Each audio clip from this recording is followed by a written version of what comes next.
That's right. I've killed women and children. I've killed just about everything that walks or crawled at one time or another. And I'm here to kill you, little Bill, for what you did to Ned. Boom! Nailed it!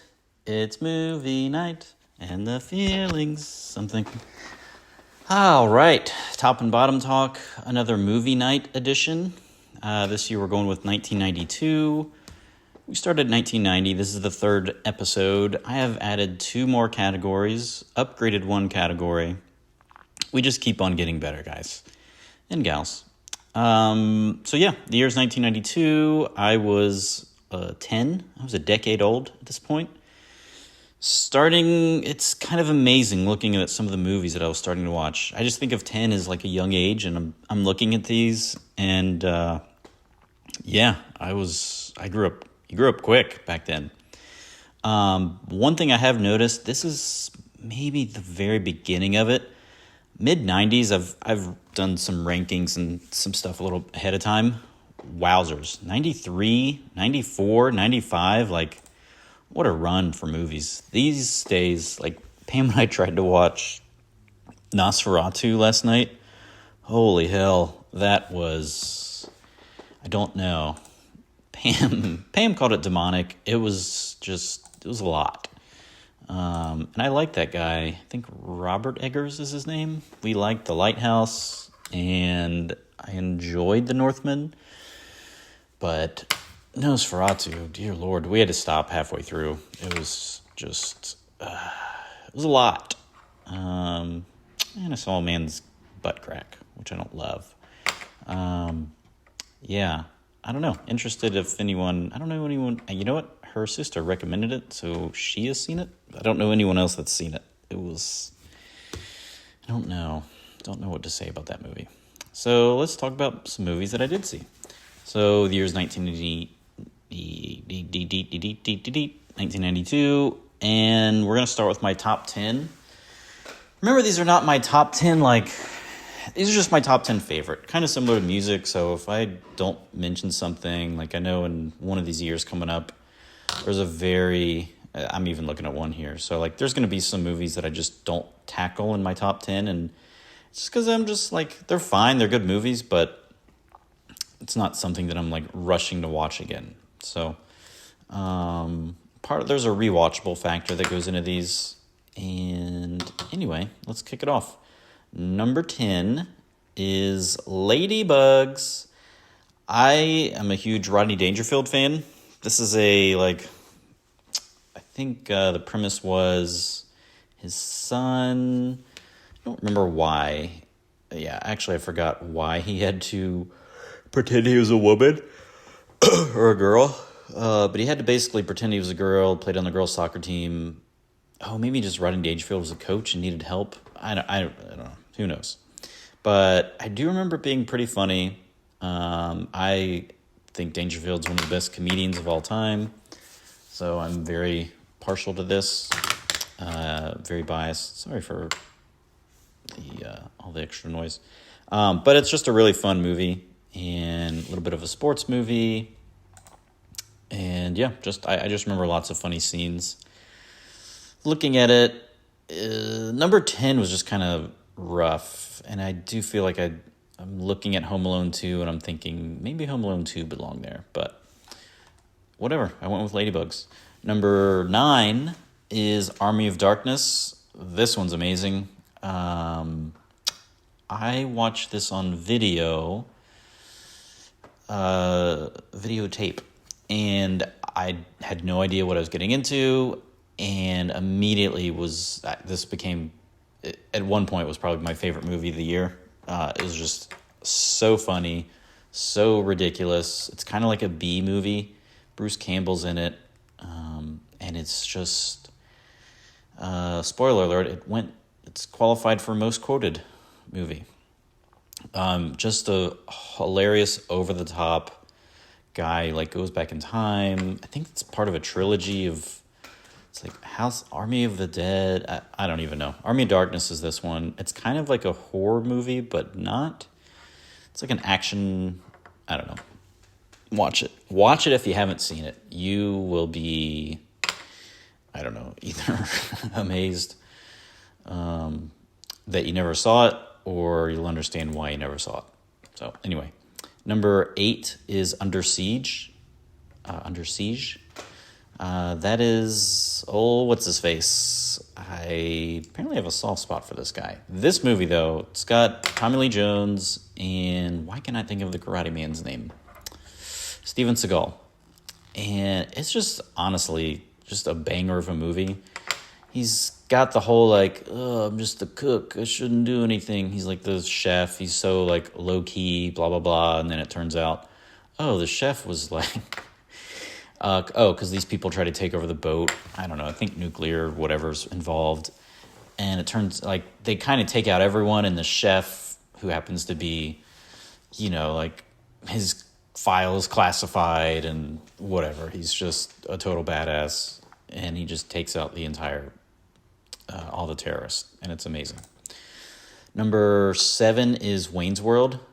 Party time, excellent. I wish I hadn't done that, but, you know, mental illness is a thing. So, I love Wayne's World. I think I've seen it at least 3 times. I want to say I watched it with Pam, because she had never seen it, and I'm pretty sure it held up. It's just a really fun movie. Rob Lowe was in it, playing a slimy guy. He does great. It's an SNL sketch. I think it's still the most, don't want to say profitable, like the highest grossing SNL movie of all time. I think. Might be wrong. But it's just an amazing, amazing movie. Lots of funny jokes. Lots of... and so on, and so on, and so... Oh, that might be Wayne's World, too. But anyway, lots of, like, fun little camera tricks, too. Like, they just... I don't know, really creative movie. Props. Number 7, 10, 9, 8... Nope, 10, 9, 8... Wayne's World is number 7. Number 6 is White Men Can't Jump. This one was huge. I just absolutely love this movie. I wish I could say it made me a better basketball player. But Woody Harrelson and Wesley Snipes, 2 W's, just taking it to whoever it was. It was such a cool movie. Rosie Perez is doing something on Jeopardy. And the basketball was just so much fun to watch. I think this inspired, like, without this movie, I would say The Professor from And One, which I'm talking to a very narrow audience right now, but he would not exist. Just an awesome, awesome, awesome movie. And from somebody who played on a ton of, like, rec park courts, chain rims, and all that stuff, like, it spoke to me like no other. And also, supposedly Wesley Snipes not good at basketball. So, Woody Harrelson is. Who knew? Number 5 is Aladdin. Robin Williams destroyed, like, in a good way. He just took this movie by the horns. Great soundtrack. Just a fun movie. Honestly, like, just one of those Disney movies. It's like, they just don't make them like this anymore. The live version with Will Smith, I'm pretty sure I did not care for. But the animated one, the first one, is just... It's awesome. The genie is hilarious. I loved it as a kid. It still delivers. Number 4 is Batman Returns, which is like the Batman when he just... It was like a darker version. So this had Catwoman and the Penguin, I believe. And it was just an awesome movie. Like Michael Keaton, Christian Bale is still my favorite Batman, but this one... did not disappoint. Had 2 villains, which is usually a little dicey. I think most of the modern ones that have multiple villains do not fare well. And this one handled it just fine. And then actually funny think about that. So Pam has seen Batman Returns, and we watched the Penguin series on HBO last year, which is really good. But she was... Pam had a question, which was, when does the Penguin get short? Because she only knew the Penguin as Danny DeVito, and I had to explain that this is a different interpretation of the Penguin. So, But both that movie itself was just so cool. Number 3 is Unforgiven. That's where the quote that I opened up the episode came from. I think this is one of my dad's favorite movies, probably top 5 for him. And definitely an awesome movie. It is like a slow burn. It's just this huge buildup. You hear the whole time about how like Clint Eastwood is just almost like Under Siege kind of thing, where he's just like, hey man, I'm just trying to live my life. And so Clint Eastwood was this, he's just like this guy out on a farm, just raising his kids. I think his wife's dead. And it's just this long buildup, and he's like, hey man, I turned over a new leaf. I'm not that guy anymore. Blah, blah, blah. They keep talking about how he was just like this cold-blooded killer and blah, blah, blah. And then they kill his friend Ned. And then the last, 20 minutes of the movie, 30 minutes of the movie is just Clint Eastwood saying, oh, we gonna figure this out. Oh, we gonna take care of business. He doesn't talk like that, but it might have been a better movie if he did. Might have been number 1. Number 2 is Reservoir Dogs. And I'm put at number 2 because I remember loving this movie. I've been trying to get Pam to watch it. We have this little like Tarantino thing where she's liked, I think, all of his movies, and she hadn't seen most of them. And so I'm like, well, we have to watch Reservoir Dogs. And I keep trying, and she just, I'm not in the mood. I want to watch something uplifting or a rom-com or whatever. So we last night we watched Nosferatu. Should have watched Reservoir Dogs. But just an awesome movie. I think I saw this with old Scan Man back in the college days. And it's a classic. And it's Tarantino's first movie, I believe. And then number 1, kind of I don't know if it's surprising, but My Cousin Vinny. Just a perfect movie. Kind of like reminds me of some of my favorite albums where it's like, how did this get number 1? Or, why is this so high in your list? My Cousin Vinny is a flawless movie. I challenge anyone. Give it a watch. It's so good. It's such a tight movie. It's a law, it's a comedy. It's got a legal case going. I want to, Mira Sorvino, is that her name? I think Marissa Tomei. Oh no, this is embarrassing. Let me just Google it real quick. My Cousin Vinny. And, what's his face was on an absolute heater in this movie. Joe Pesci, he was just in his bag, as the kids say. Marissa Tomei. Yes, so Marissa Tomei was amazing in this movie. Those two, it was like Jordan Pippen, just delivering in every single scene. It was so much fun. All right, so most quoted, the award goes to Army of Darkness. I mentioned it. It was number 9 in my top 10. I was trying to look for some of the quotes, and actually one is not on here, which is Shop Smart, Shop S Smart, which is like a rip on Kmart. Some of these are just probably not going, you kind of have to see the movie for these to work, because he's just got this like cockiness to him, and it's, I don't know. He also did a show called Briscoe County Jr., which was not bad. But anywho, so some of my favorite quotes were, give me some sugar, baby. I think he says that after he like kills a villain or something, and he just goes to like the damsel or whatever, the woman in the movie, and he just looks at her and says, give me some sugar, baby. He's kind of like an Elvis character. I'm looking at these most quoted, and I'm like, I don't love these quotes. Another one is, yo, she bitch, let's go, which he says to like a witch or something. It's in his delivery. Another one is groovy. He's like, groovy. He's just so cool. You really need to see the movie for that all to make sense. You'll understand. Best quote is just probably one of the most famous movie quotes of all time, which is, you can't handle the truth, from A Few Good Men. Didn't make my top 10. Ladybugs did. That's what makes this podcast interesting or terrible. Most watched, I put Aladdin.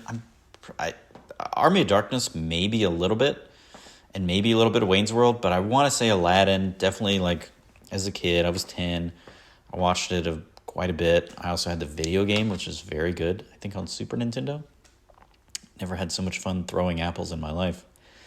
And I've watched it as an adult a few times, and it just always delivers. Just a good plot. Never Need to See Again. This is something that I've watched, and I'm like, got it. Never need to see that one again. Doesn't mean it's bad. Just means maybe it tends to be these heavier movies where I'm like, wow, like the 3-hour movies, and I'm good. I'm good on it. So for this, it was River Runs Through It. I remember it being a good movie. No complaints, but I never need to see it again. Forever in the Queue, this means it's just always kind of on that list of, oh, I should totally watch this, and I just never do. So Cool World, I think it's too late for me to watch that, but that was, I want to say Brad Pitt's in it. It was like the animated thing, like kind of ahead of its time, sort of like Roger Rabbit style. Glengarry Glen Ross, I just know there's like a really good scene from this. And I think Bill Burr is going to be at a play about Glengarry, or the play for Glengarry Glen Ross here soon, which is exciting. Single White Female, I say it's in the queue. I'm just not in a huge rush to see that. I know some single white females, and yikes. Don't want to mess with them. They are, I don't know. You know what? I'm not going to say anything that's going to get me stabbed or shot. Lawnmower Man, probably a little late on this one too. Honest, just what a horrible name for a movie, because 10-year-old me was like, okay. Doesn't sound that interesting, but I think I watched like 5 or 10 minutes of this at like a pool party. I remember Lawnmower Man was on, and I was like, what's this? And then it had to do with like something about technical worlds, unless I was watching something else. But I think it was Lawnmower Man, like on HBO or something. And I want to say there was somebody like going into a TV or virtual reality. That was weird. Boomerang, that's an Eddie Murphy movie. I'm not the world's largest Eddie Murphy fan. I like him in like Trading Places. He's great. And probably something else. Oh, like, is it 48 Hours? No. Anyway, it's probably better time spent than just misremembering Eddie Murphy movies. But Coming to America was great. So maybe, I don't know. Just certain things. Like, I never thought his comedy was all that hilarious. But again, I was just kind of late to it, so maybe you had to be there.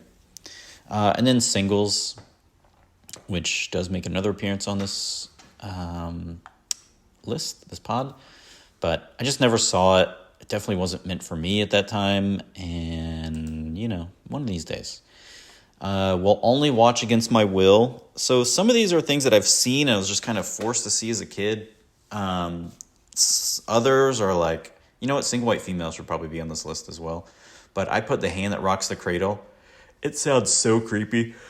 I think this is about like a babysitter that has an affair or tries to have an affair with the husband, and it just sounds like not fun. It's one of those, like, if somebody said, hey, let's watch this, I'd be like, okay, but I'm going to be on my phone. Oscar bait I refuse to watch. The Crying Game, no thank you. I don't know what that's about, but it sounds terrible. And then Bodyguard, I don't know why. Is this Bruce Willis? I forgot who the guy... No, Kevin Costner. At Whitney Houston. Maybe I should add that to the soundtrack. Anyway. So, yeah, I didn't watch it then.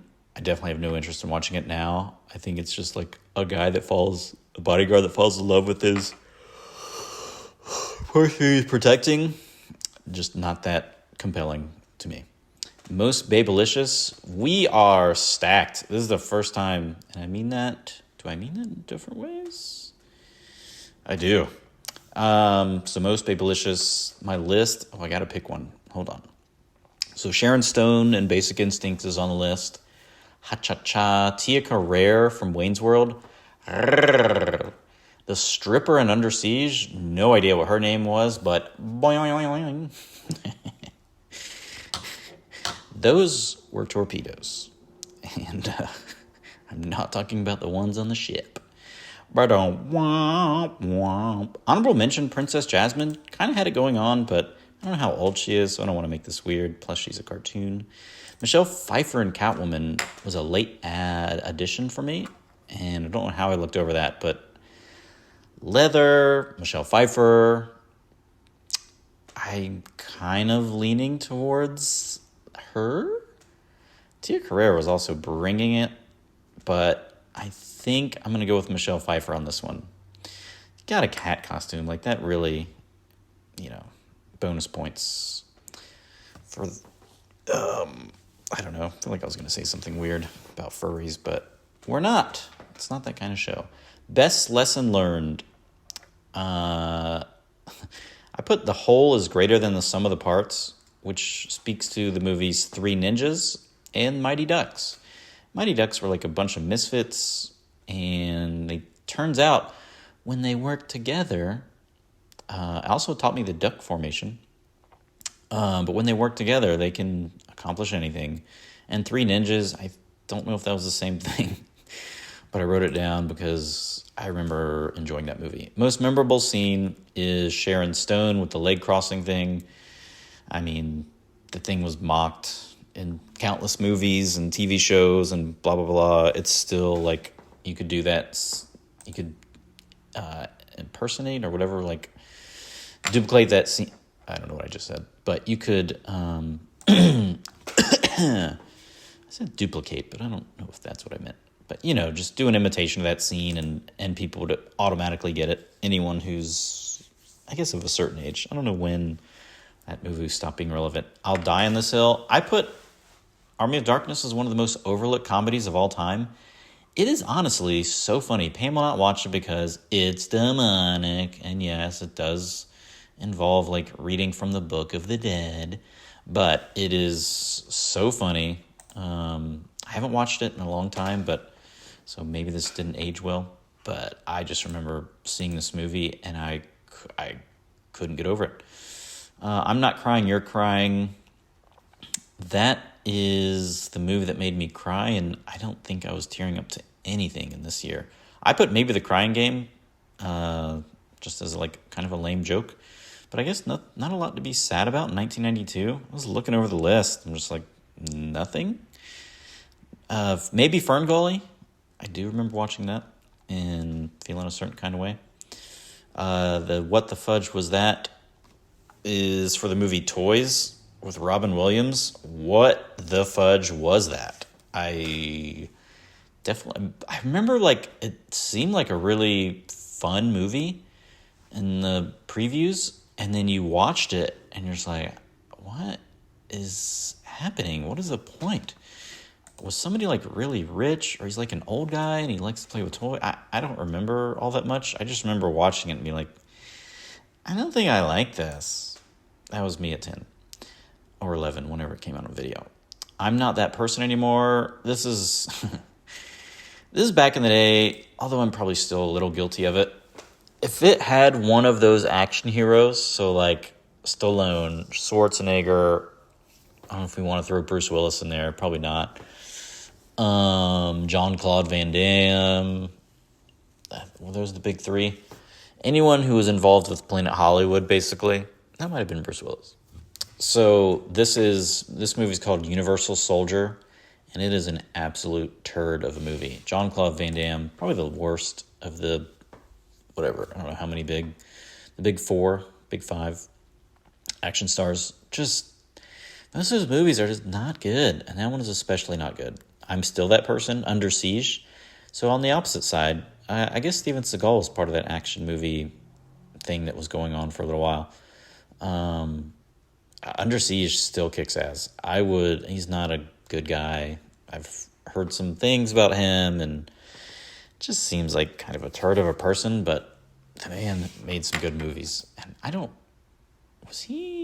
there was something with this. They got Tommy Lee Jones to be in it, which was a big get at the time. And it turned Tommy Lee into a huge star. I mean, he was older, but I think he was, like, not a movie star. He was maybe good with plays. I don't know. Are you coming here for that kind of information? Best soundtrack and song, I might add. So, best soundtrack, I put Singles, which is a movie I have not seen, but I know the soundtrack is, like, notorious for being mentioned in best soundtracks of all time. I will say that song, so there's a song by the Screaming Tree. It's all like grunge era. It's based in Seattle. I don't really know I think it's about single people in Seattle. And the song Nearly Lost You by the Screaming Trees was just a favorite of mine for a long time. I think because it rarely came on the radio, but when it did, I nearly lost you there. Ooh, it got worse. I used to have both albums. Their second album, Dust, was a goodie. And then Aladdin, I mean, if somebody, I don't know if this is just a me thing, but if you hear somebody say, a whole new world, I am very much inclined to say, a shining place I never knew. What a song. And my Put the Phone Away award is Reservoir Dogs. Or My Cousin Vinny, because My Cousin Vinny is just hit. It just never stops. But Reservoir Dogs, which I haven't seen in like 20 years. Forgive me. We're going to change that this year. Maybe tonight.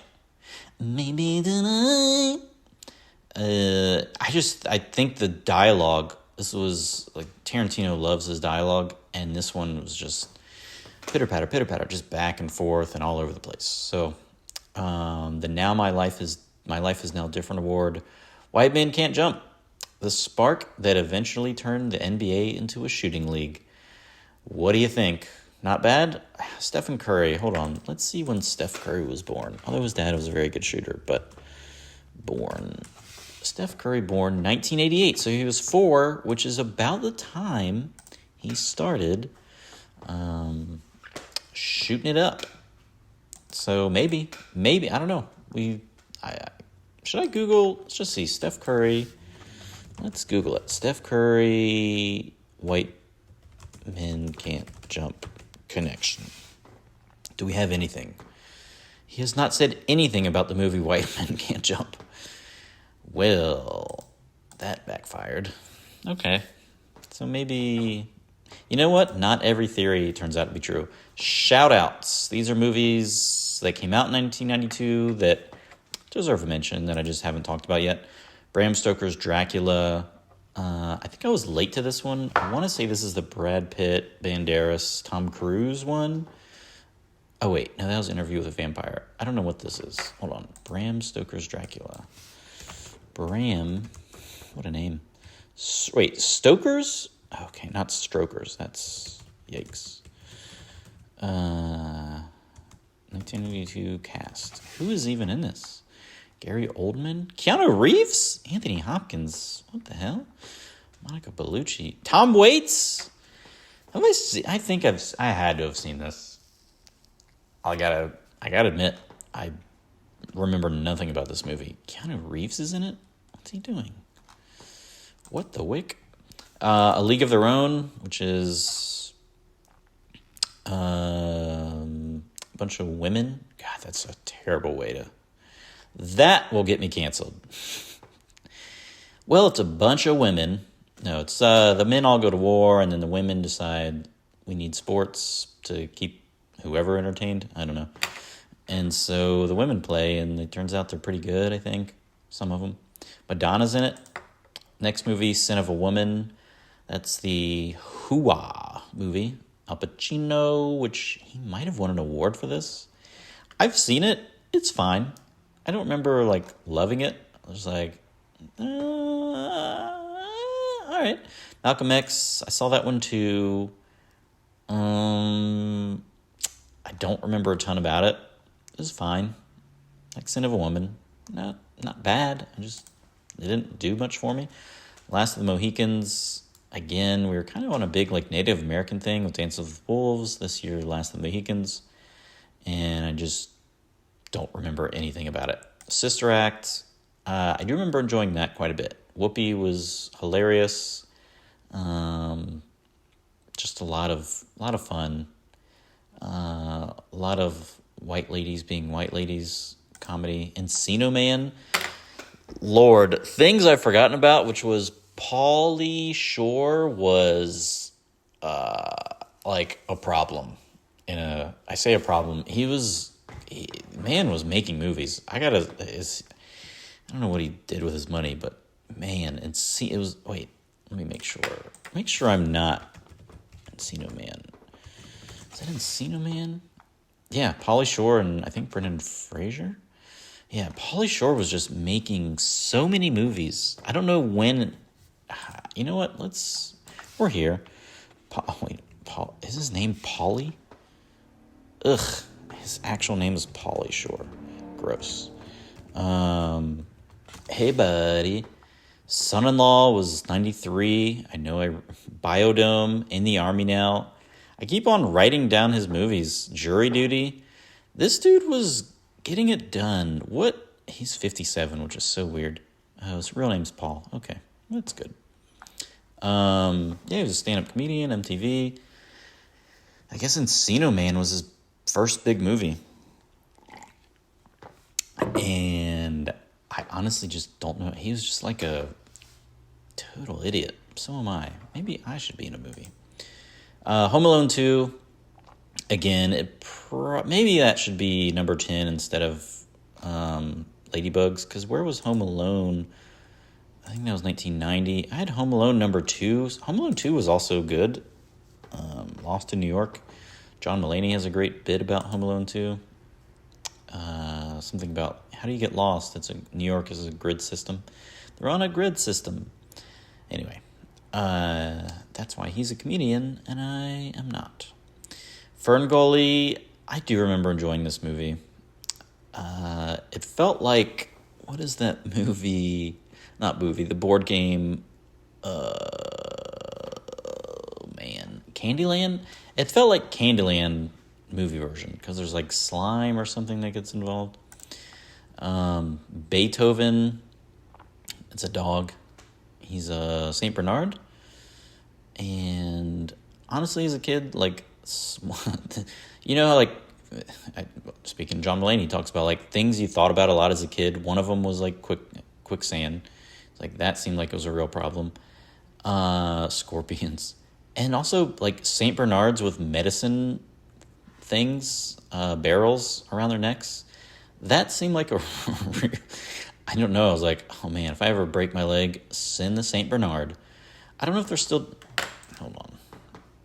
This has become the Google episode. Let's just how many people have been saved by Saint Bernards? 2,000 people every 200 years. Oh, wait. What? No, not over 200 years. Sorry. I was like, that is the weirdest statistic. 2,000 people. Okay. Not bad. More than me. There's one. His name is Barry. Saved more than 40 people. Wow. Not bad, Barry. 2,000 people. Okay. Who am I? Who am I to cast judgment? Super Cop was one where, like, I just haven't seen it in a long time. This is Jackie Chan's breakout movie, I hope. Let me just make sure. Like I said, this is the Google episode. It's a lot easier. Yep, Super Cop. Oh, man. They made 3 of these? Yikes. But I think this is what got Jackie Chan his first big break. And it was like felt like an underground movie that was hard to find. At least I remember it that way. And then I think I finally watched it and I was like, oh, this dude's pretty awesome. And then I put this on here. I never watched it, but I only, the movie Stop or My Mom Will Shoot, which is a Stallone movie. And one of the funniest sketches of all time on SNL, which is when Stallone is like in a car accident and I think it's Will Ferrell, and they're asking him like, hey, are you okay? And he's like, yeah, I'm fine. He's like, and then they start asking about all his bad movies. They're like, hey, you're Sylvester Stallone, right? He's like, yeah. From Stop or My Mom Will Shoot. And he's like, yes, I did make that movie. And like, what was the deal with that movie? He's like, I made other things. Anyway, hilarious sketch. Let's talk money. Cash rules everything around me. Cream, get the money. Aladdin, again, these numbers seem low. What was going on? Am I just doing everything like, you know what? Maybe it's me. 500 million seems to be like the number one every year. If you had the number one movie, you made $500 million. So Aladdin, 504 mils. Bodyguard, 411 mils. Home Alone 2, 358 mils. Basic Instinct, 352 mils. That seems like a lot. And then Lethal Weapon 3, 321 mils. That's Mel Gibson and Danny Glover, who I think there's something about Danny. I just listened to Mel Gibson on Joe Rogan podcast. Interesting guy. I find him very charming. I know he kind of went off there, but I think he literally said he had like some kind of brain injury or... Oh, yeah. Doctor told me he had the worst PTSD... Was it PTSD? Of anyone he's ever seen. Or maybe it was CTE. Something. Anyway. Used to play rugby. But I'm a Mel Gibson fan. He's a pretty charming guy. Coolest character is easily Ash Williams from Army of Darkness. Like I said, watch that movie if you haven't. You owe it to yourself. Water cooler. I put Bram Stoker's Dracula, even though... Oh, I did... Nope, I didn't write Strokers. Okay. I put, what would you do with eternal life? Like, everyone's kind of got their theories of what they... I say everyone. Maybe not. Maybe not everyone thinks about being a vampire and what you would do. But I think it'd be pretty cool. I'm already pale, so not much of an adjustment there. The late nights would be tough. That would actually be kind of a funny thing. I don't know.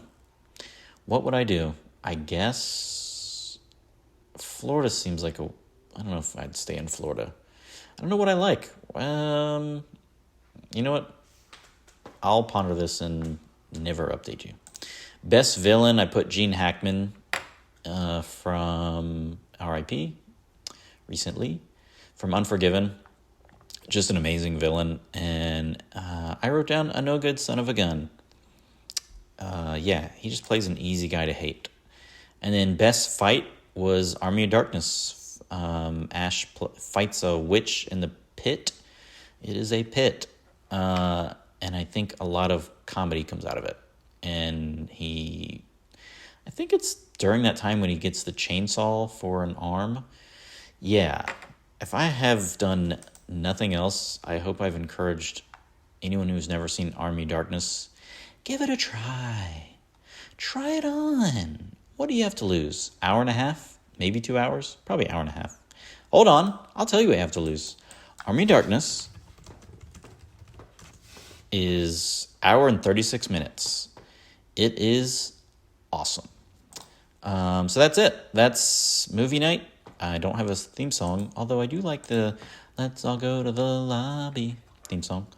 That's it. 1992. Next will be 1993. For those who are surprised about what year came after 1992.